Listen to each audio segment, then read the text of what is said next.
It's not too uncommon these days to hear stories of YouTubers perpetrating scams and participating in fraud. While exposing these delinquent creators makes for great online drama chatter, very rarely do bad actors face legal punishment for their misdeeds. However, there does exist a small motley crew of YouTubers that have participated in fraud so severe that they actually received criminal charges, some of them landing behind bars. From an influencer accused of defrauding fans with a get-rich-quick scheme, to an automotive content creator caught scamming retired people, to a married couple faking dangerous car accidents for views, these are the YouTube fraudsters. A brief message from today's sponsor, GrammarlyGo. It's time to improve your writing game with GrammarlyGo. GrammarlyGo is an AI service that offers generative personalized assistance and prompts to help refine your writing. And as someone who writes for a living, I can't recommend it enough. Here you can see I used Grammarly's AI to rephrase an introduction that I wrote for this very advertisement. I prompted the AI to rewrite my original manuscript in a more succinct and engaging style. And bam! In a matter of seconds, GrammarlyGo cooks up a more compelling, attention-grabbing intro. And GrammarlyGo can help you with more than just style and rewrites. You can use it to generate entire write-ups from scratch. Here I asked GrammarlyGo to invite friends to a party in a casual and engaging tone, and it churns out the invite in seconds. Imagine the time you could save with this. Here's another use case. Say you were struggling to come up with a name for a true crime YouTube channel. Well, just ask GrammarlyGo to come up with some for you to get the noggin jogging. And I gotta admit, some of these are actually pretty solid. I've got dibs on sinister tales. You guys can make do with the rest. Look, I use GrammarlyGo all the time to optimize writing and come up with ideas and to assist with brainstorming, and I highly recommend you check it out too. You'll be amazed with what you can do with GrammarlyGo. Sign up at grammarly.com/wavy and get 20% off Grammarly Premium. This story involves a YouTuber known for flexing his significant wealth in YouTube music videos and vlogs. The question by most of his fan base, though, was, where did the money come from? In 2016, a man named Bill Omar Carrasquillo would create a YouTube channel called Omi In A Hellcat. The man's YouTube moniker being derived from the Dodge Hellcat, which was his preferred vehicle, and cars and flexing would be a keystone element to his YouTube persona. Omi's YouTube channel consisted of vlog-style content centering on his apparently lavish lifestyle. I'm getting rid of a Rebel, I'm keeping a 150, and then I want to get a Cummins 350 to pull, like, if I get a boat this year, I'll pull my boat, my GasKings. I will be getting a waterfront property this year. By the next summer, you'll see in a vlog, we'll be riding GasKings, riding my own boat. The focus of these videos varied, but wealth was always at the center. Some videos showcased his vast car collection, expensive jewelry, and luxurious properties. However, unlike Omi's colleagues in the YouTube clout vlogging space, his wealth didn't come from being an influencer. In fact, the source of that wealth was quite ambiguous, to say the least. Most celebrity influencers are bragging about cribs and cars that they got from being an influencer from the beginning. But this wasn't the case with Omi. His money was a mystery. And what you find is that after doing a bit of digging into Omi's past, the dubious nature of his financial comeuppance becomes apparent. Omar is a man with a troubled past, to say the least. Omi had it rough as a youngster. His mother died from an overdose when he was a young boy, and his father was a cocaine dealer whose criminal activity eventually led to Omar moving back and forth through foster families for years. And eventually he would follow in the footsteps of his dad and become a drug dealer himself. Omar spent much of his 20s trafficking in drugs, which resulted in him being in and out of jail on numerous occasions. The man never would become Pablo Escobar, and his dabbling with drugs left him broke and with a criminal record. After spending a good amount of time in jail, Omi would become disillusioned with the drug world and his prospects, especially after he had his first son. And Omi, wanting to find a more stable source of income to raise his child, he fully left drug dealing behind in 2014 and attempted to find less blatantly illegal methods of making money. To keep trajecting myself forward, I can't keep taking steps backwards. I'm not gonna sell no drugs. I'm not gonna, if it's potentially land me in jail, I'm not doing it. But Omi wouldn't leave the life of crime entirely. Rather, he switched to something a little bit more difficult to detect. Omi would pivot to a far more elaborate and lucrative form of criminality to pay the bills, and it all took place online. Over the next few years, Omi worked odd jobs to pay the bills and got proficient at online hustling in the world of web hosting. He had a particular interest in the underground Kodi community. Some of you might remember these Kodi Amazon Fire Stick devices from like the mid-2010s, where you could essentially jailbreak them and play live streaming Netflix content on them with jailbreaking devices on your TV. After studying the TV piracy game for some time, Omi would use his savviness in the space to launch a cable television piracy empire. That empire being Gears TV. Gears TV was an IPTV streaming platform created by Omar himself. It was an app that was accessible via Amazon Fire Stick.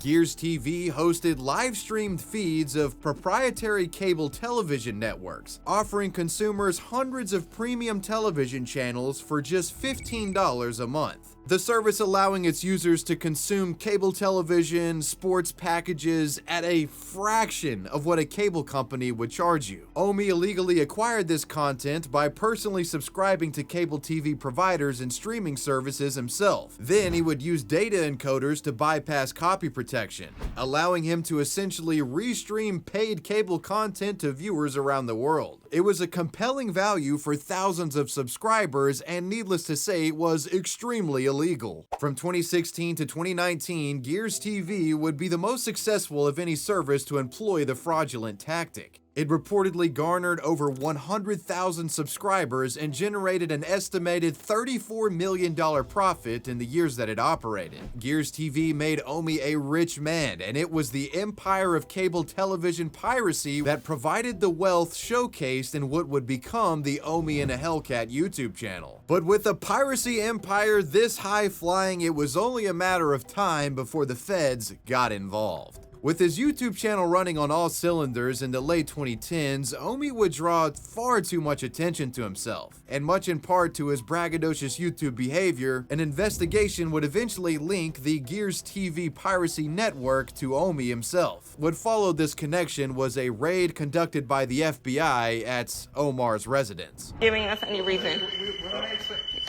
Annette, would you mind helping her get dressed so we can talk to her about explain what's going on? Yeah, we'll get in the rest. I want to know what's going on. I don't want to speak to anybody right now. I want to put on my pants and like. Do you want to get dressed?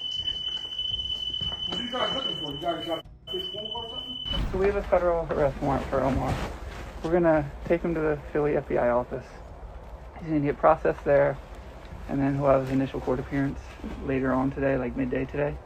And then that's where the judge will like give him a copy of the charges that are against him. There's no way. Take that court.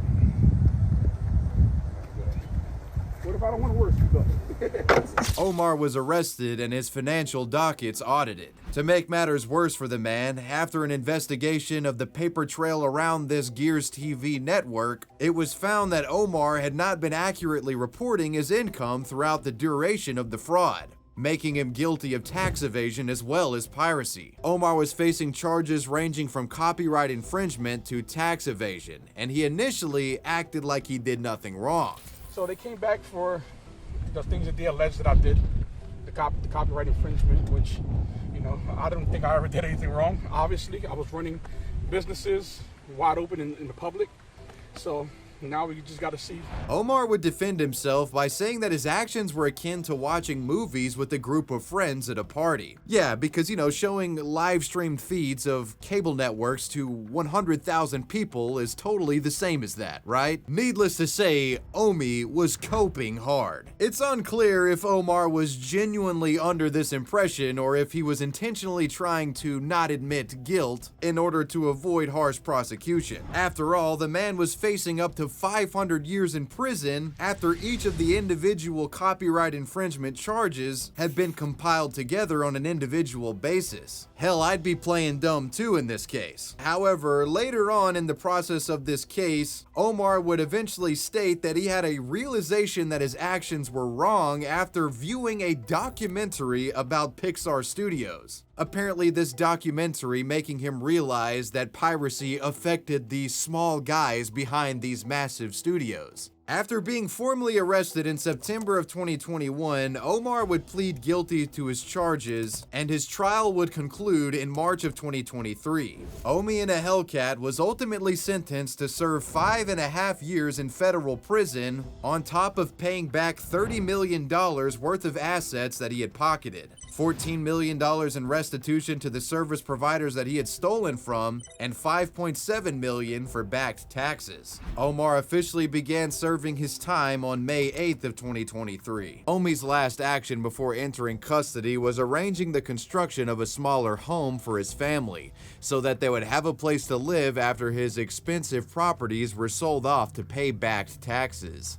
The Omi In A Hellcat channel still exists to this day and sits at over 800,000 subscribers. Omi has a dedicated fan base that likely will stick around to see what he's up to after his prison stint. Hopefully, he focuses more time on building his YouTube empire and stays away from the cable television piracy game.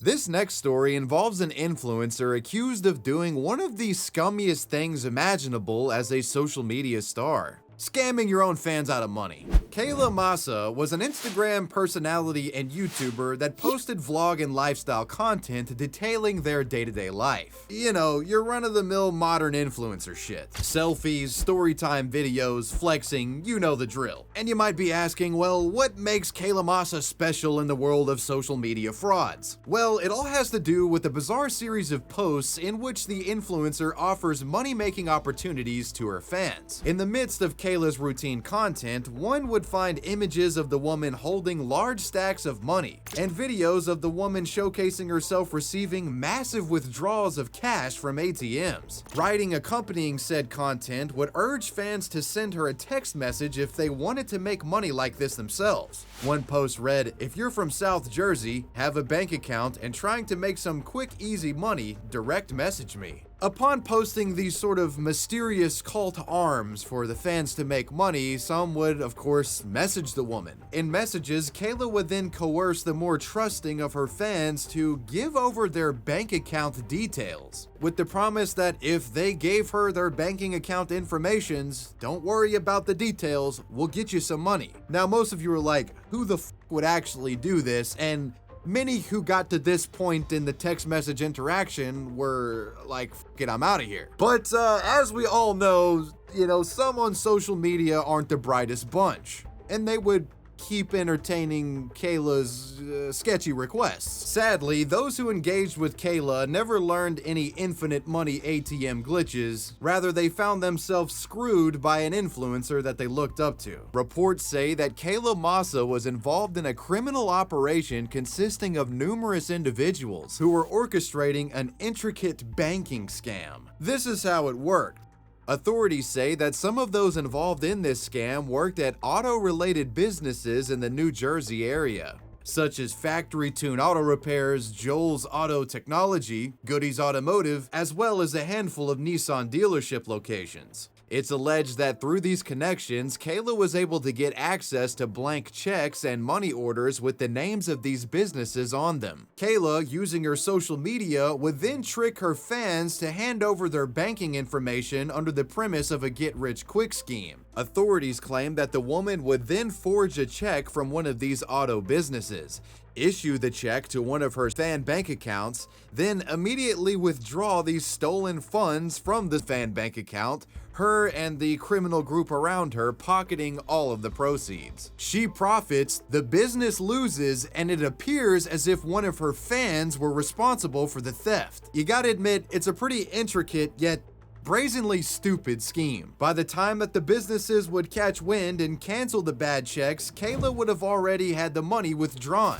It's been reported that some of the fans who got tricked were made to owe upwards of $1,000 thanks to the scam. Once these duped followers realized what had happened, they found themselves blocked by Kayla on social media. It's said that at the height of their banking scheme, Kayla and her motley crew of social media swindlers had taken up to $1.5 million from businesses and fans collectively. Eventually though, as Kayla continued to push these scam bait posts on her main social media account, it would only be a matter of time before defrauded fans and businesses would report the woman and her apparent criminal syndicate to authorities. Following reports made by fans and businesses, authorities soon reached out to the names written on these phony checks, leading to the whole operation being uncovered. The evidence against Kayla was substantial, from direct messages exchanged with victims to bank accounts and United States Postal Service records of the money order transactions. And there was also the fact that Kayla suddenly became extremely wealthy, with the woman flexing and showcasing expensive items in her influencer content. Where did that come from, I wonder? Kayla Massa was arrested in February of 2020 and her criminal case is still pending. She's facing fraud charges for the $1.5 million allegedly stolen. And it's likely that she won't be the only individual legally wrapped up, as there were many accomplices in this operation. Many YouTubers have been accused and exposed for creating fake stunts and pranks to get YouTube views and engagement. But the channel featured in this next story really takes faking it to the next level, where it ends up becoming fraud in the process and those responsible getting charged. It all begins with a YouTube channel known as Blue Ghost. Blue Ghost posted hundreds of recordings of car accidents captured from dashcam footage. Dashcam crash video footage is a popular niche on YouTube, with thousands of these crash videos boasting view counts in the millions. Now, it goes without saying that capturing video of a car crash is kind of like an incidental thing. It's uncommon to witness a car crash in person, and it's even more rare to have a camera or dash cam on ready to film it. Most crash videos on YouTube are simply one-off uploads that someone just happened to catch and throw on the internet. However, Blue Ghost was a peculiar channel. It featured a curiously high amount of original dashcam crash footage. Like, the owner of this channel appeared to be witnessing and recording crashes on a weekly basis almost. Blue Ghost footage was posted with the claim that it was really the creator themselves behind the wheel, the identity of the individual not known at the time. It said that 23 of the channel's uploads were directly tied to collisions that Blue Ghost themselves had been in. We're not going anywhere near Mommy's word. Oh, Jesus Christ, baby. They have fresh cold water at home.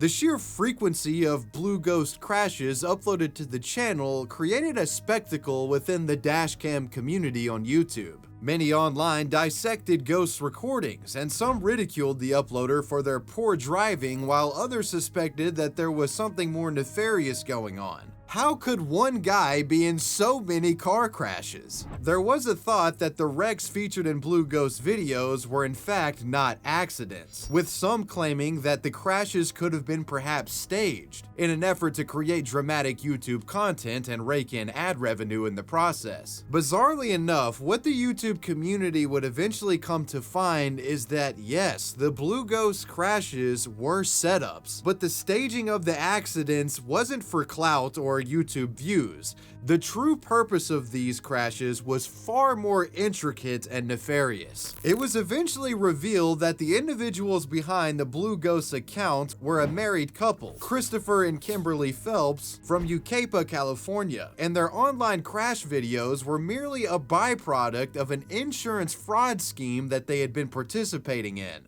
The fraud went as follows. Christopher and Kimberly would record themselves driving and intentionally cause car accidents in a manner where they could paint the other driver as the faulty party and collect insurance money. They purposely put their vehicle in precarious scenarios and tried to get other people to hit them. And they would use their footage as evidence against those who hit them, and they would also upload it to YouTube as well. The couple got away with their scheme for years until they eventually flew too close to the sun.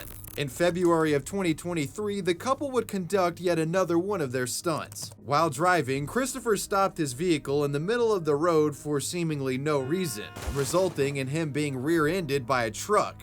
The man would report the accident to police and went through the channels of defrauding insurance. However, after looking at the nature of the collision, police became suspicious of what had happened and suspected that Christopher may have intentionally caused the accident. Meanwhile, footage of this accident was soon posted to the Blue Ghost YouTube channel. A tip would lead to the sheriff's department discovering this vast back catalog of car crash content. A back catalog that they found extremely suspicious. An investigation was opened and Christopher was soon arrested and charged with 2 felonies: assault with a deadly weapon and causing a crash for a false insurance claim. After the arrest, the Blue Ghost YouTube channel would be removed from the platform, and police were given copies of the videos to use as evidence. After looking into records and cross-referencing footage on the Blue Ghost channel, it was revealed that between the two, the couple had filed 17 false insurance claims since July of 2020.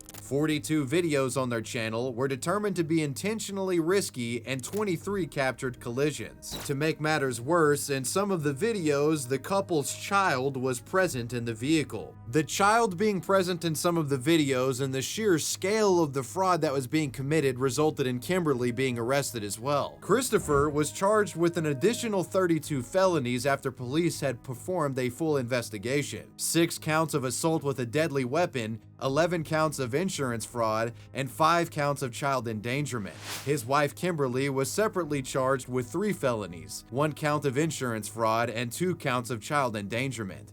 Each had bail set at $500,000, and to this day the case is still being processed. It goes without saying that the behavior showcased by Kimberly and Christopher is extremely disturbing. Not only was this a scam that was attempting to fleece innocent drivers out of money, it's actually miraculous that there wasn't a serious injury in the dozens of crashes that they intentionally caused. According to a press release published in May of 2023, both Christopher and Kimberly have been convicted of their crimes. Christopher was sentenced to serve 3 years in state prison. His wife Kimberly was sentenced to serve 90 days in Weekend County Jail work release, 3 years of supervised probation, and a 52-week child abuse prevention program. One can only hope that this couple's time in the clink will serve as a deterrent to potential future dangerous accident staging behavior.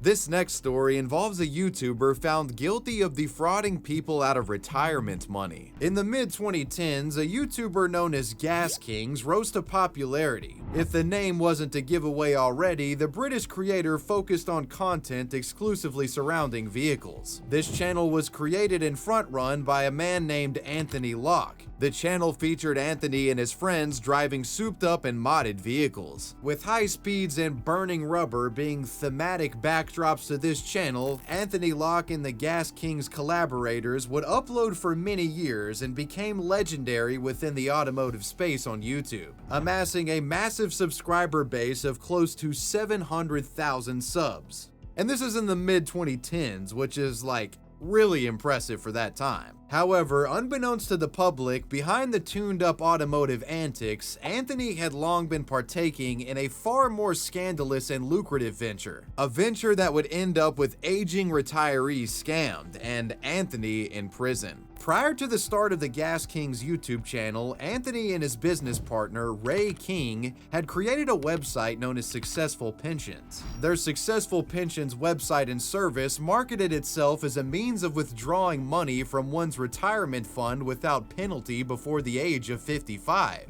Anthony claimed that he could offer these pensioners a 50% upfront payout and that the remainder of their retirement funds would be invested into a business called Nature Eco Investments, where the money would accrue additional value as the stock price of this business rose. The premise of Nature Eco Investments was quoted as being planting trees, creating new forests with carbon sinks that absorb CO2, purchasing existing wild forests to protect them, and the wide range of biodiversity within them. So Anthony was offering a service where a pensioner, a retiree, would be like, hey, I need my money now, I can't wait till 55. He gives them 50% of their pension up front, as long as they put the other 50% in this business that no one really knows anything about and was just created recently. Seems a bit sus, right? Now, for many who are retired and going through a hard time, they can't wait till the age of 55, and a service like this is quite tantalizing to say the least. But the idea of offering someone their retirement money in advance is a classic scam. Pensions are created to only be tapped into after a person is of retirement age and incapable of working. In the United Kingdom, accessing a pension early results in the earner being penalized 55% in taxes of that money. Successful pensions attempted to convince their victims that they could get around this tax problem by lying to their original pension providers, stating that they were now employed by the company that Anthony Locke had created. Under the premise that they were working and no longer retired, you can move around your retirement, so what they would do is essentially try to move their pension to Anthony's company, this being done tax-free. But this was extremely illegal. You can't do this. And that's not even the worst of it. The truly insidious element of this operation was that Anthony Locke and Ray King would pocket the money that was supposedly going to be invested in their company by these pensioners by sending it to offshore bank accounts owned by Anthony's mother and former business partner. Anthony Locke and Ray King created a slew of fake documents to convince the world of the legitimacy of their startup businesses, and they ran the entire operation under aliases. The two men preyed on those most vulnerable. People who would solicit Locke's services were naturally in dire financial circumstances. These included people that had suffered injuries that prevented them from working, a business owner whose company was actively collapsing, and a woman who had become homeless following her divorce. After taking part and getting their first 50% upfront payout, each had their remaining 50% of their total pension siphoned off by Anthony and his accomplices,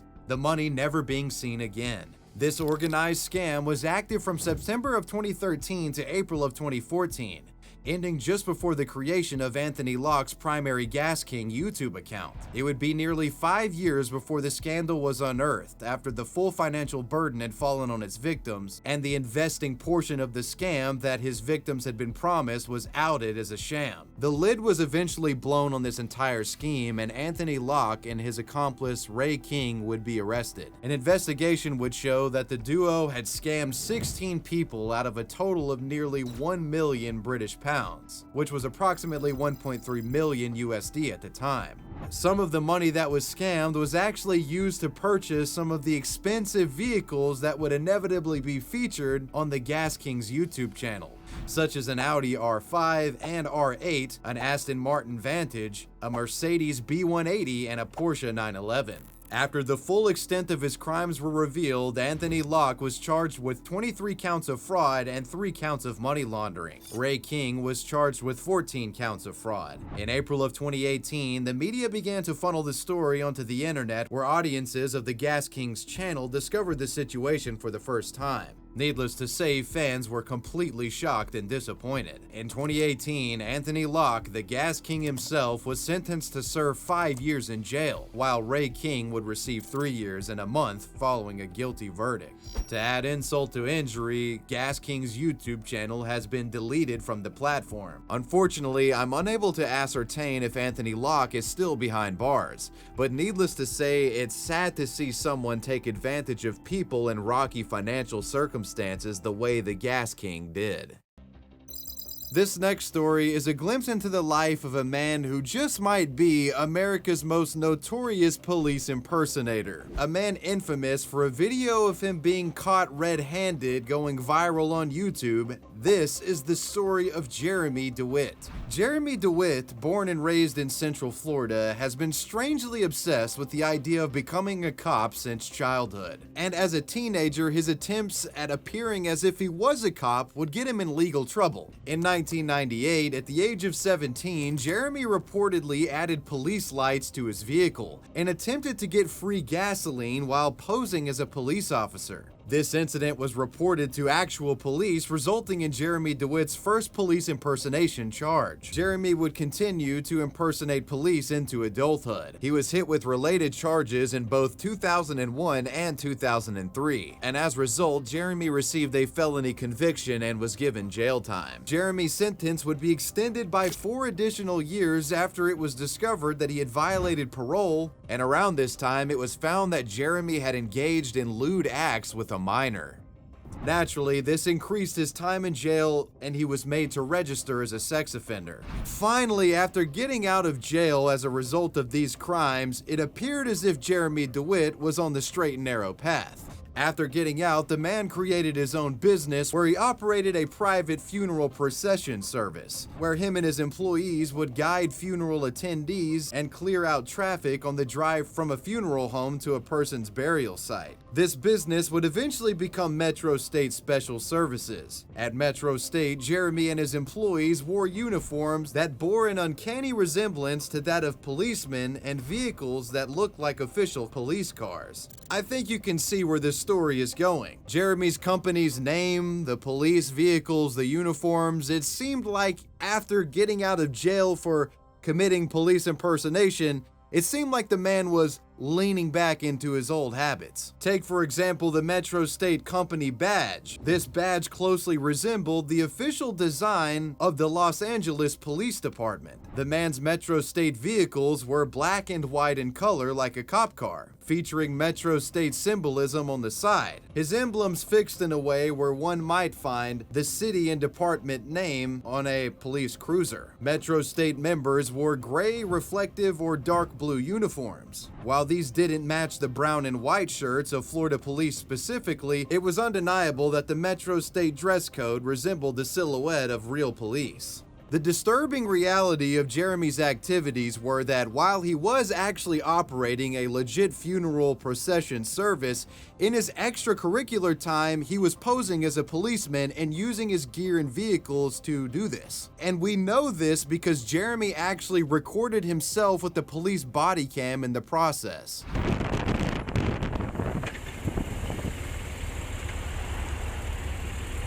Hi!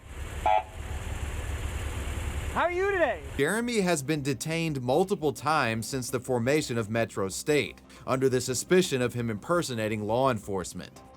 Get out of the way! Move your fuck!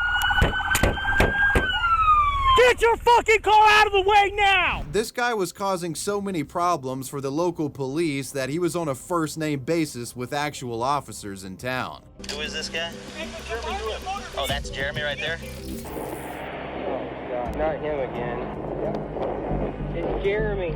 In one interaction with police, Jeremey would reveal to them that he filmed his activities with a body camera. This made them think that he was committing more police impersonation than they actually realized. This admission would result in a warrant being filed to get access to Jeremey's video content. This warrant was granted and painted a better picture of the true scope of Jeremey's police impersonation activities. Needless to say, this evidence would be used against Jeremey in the trials that he inevitably faced. After Jeremey's body cam footage was added to public court records, it was discovered by an independent journalist named Jay Horowitz. This individual would publish some of Jeremey's body cam footage to the Real World Police YouTube channel. Jeremey, who was nothing more than a local Florida oddity, would go viral after his footage was published to YouTube, making the man a pariah within the true crime and law enforcement communities online. Jeremey's embarrassing body cam footage made him into a living meme, and not the good kind of living meme. Jeremey claims that he was being treated unfairly by the public and was being stalked as a result of the viral body cam footage. In the wake of his living meme-hood, Jeremey would create his own YouTube channel to add to the discourse that had begun to break out online. But needless to say, few were willing to hear him out. On top of the police impersonation charges,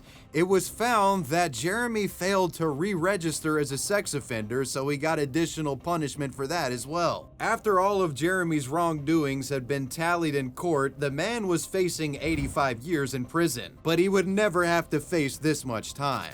Jeremey Dewitte would ultimately accept a plea deal that reduced his sentence to 18 months, provided that he shut down Metro State and forgo firearms, security vehicles, and anything else such as uniforms that would aid him in impersonating law enforcement. The man was also forbidden from operating social media. Jeremey Dewitte would serve his time and was released in August of 2022. However, after being released, the man began posting videos to his YouTube channel Metro State, an act which violated the terms of his parole. Because of this, Jeremey was compelled to return to prison on the 30th of November, and as far as we know, Jeremey remains there to this day. Media attention surrounding Jeremey has died down in recent times, but a recent press release states that he was charged with insurance fraud in January of 2023, the charge apparently stemming from old dealings.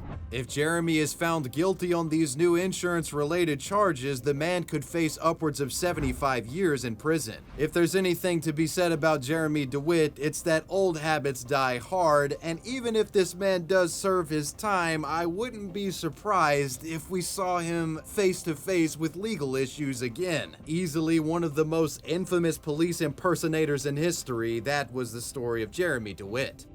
And well, you've made it to the end. Let me know what you guys thought about this video down below in the comment section, and let me know who or what you want me to talk about next. I want to give a major shout out to my patrons. I appreciate you guys. Wavy Web Surf out. Peace.